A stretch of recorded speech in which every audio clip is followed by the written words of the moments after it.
വയനാട് ഉരുൾപൊട്ടലിൽ കണ്ടെത്തിയ 53 മൃതദേഹങ്ങൾ തിരിച്ചറിയാൻ ബാക്കിയുണ്ട് എന്ന് റവന്യൂ മന്ത്രി കെ രാജൻ. DNA പരിശോധന നടത്താൻ ബന്ധുക്കളുടെ രക്തസാമ്പിൾ പരിശോധിക്കുന്നുണ്ട്. 18 വയസ്സിന് താഴെയുള്ള 6 കുട്ടികൾ ഒറ്റപ്പെട്ടു പോയെന്നും റവന്യൂ മന്ത്രി പറഞ്ഞു. 178 മൃതശരീരങ്ങൾ ഇതിനകം ഐഡന്റിഫൈ ചെയ്ത് കഴിഞ്ഞിട്ടുണ്ട്.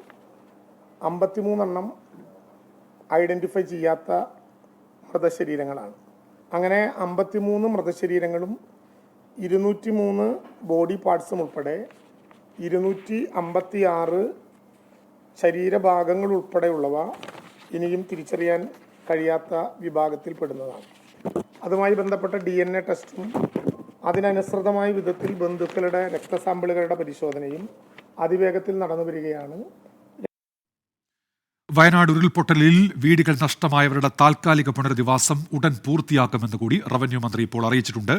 ദീപക് ധർമ്മടം വിശദാംശങ്ങളുമായി ഇപ്പോൾ ചേരുന്നുണ്ട്. ദീപക്, അങ്ങനെ ഒരു ഭാഗത്ത് തിരച്ചിൽ നടക്കുന്നുണ്ട്, മറുഭാഗത്ത് സർക്കാർ ഈ പുനരധിവാസ നടപടികൾ വേഗത്തിലാക്കുകയാണല്ലോ. റവന്യൂ മന്ത്രി എന്തൊക്കെ കാര്യങ്ങൾ ഇന്ന് വിശദീകരിച്ചു ദീപക്?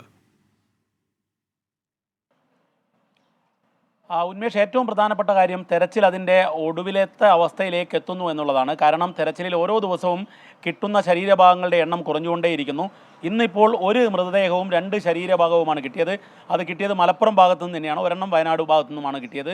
അത് തെരച്ചിൽ ഇനി പൂർണ്ണമായും ഈ താഴ്വാരം കേന്ദ്രീകരിച്ചായിരിക്കും എന്നുള്ളതാണ് ഇന്ന് മന്ത്രിസഭാ ഉപസമിതിയുടെ വാർത്താ സമ്മേളനത്തിൽ റവന്യൂ മന്ത്രി കെ രാജൻ പറഞ്ഞത്. മന്ത്രി മുഹമ്മദ് റിയാസ് കോഴിക്കോടേക്ക് തിരിച്ചു പോയിട്ടുണ്ട്. ഇപ്പോൾ മന്ത്രി കെ രാജനും ജില്ലയിൽ നിന്നുള്ള OR കേളുവുമാണുള്ളത്.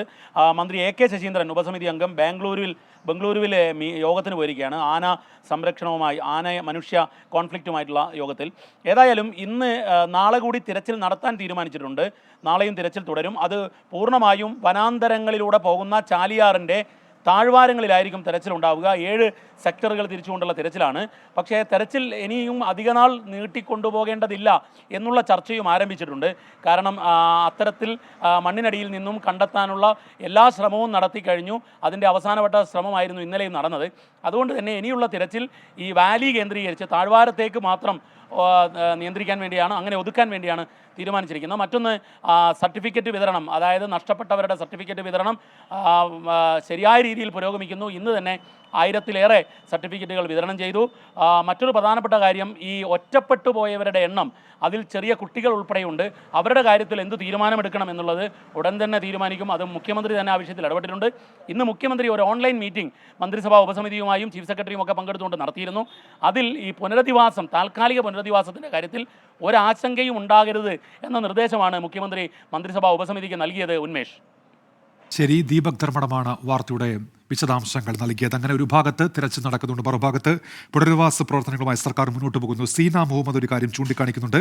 വാടക വീടിന്റെ കാലാവധി കഴിഞ്ഞാൽ എന്ത് ചെയ്യും എന്ന് കൂടി തീരുമാനിക്കാൻ പറയണേ എന്നുള്ളതാണ്. അപ്പോൾ സർക്കാർ ഒരുപക്ഷെ തീരുമാനമെടുക്കുന്നത് പുതിയ സംവിധാനം അവർക്ക് ഒരുങ്ങുന്നതുവരെ ആ വാടക വീട്ടിൽ താമസിക്കാൻ കഴിയുന്ന തരത്തിലായിരിക്കും. അത്തരത്തിൽ സർക്കാർ വാടക വീടുകൾ കണ്ടെത്തുക എന്നാണ് നമ്മൾ മനസ്സിലാക്കുന്നത്.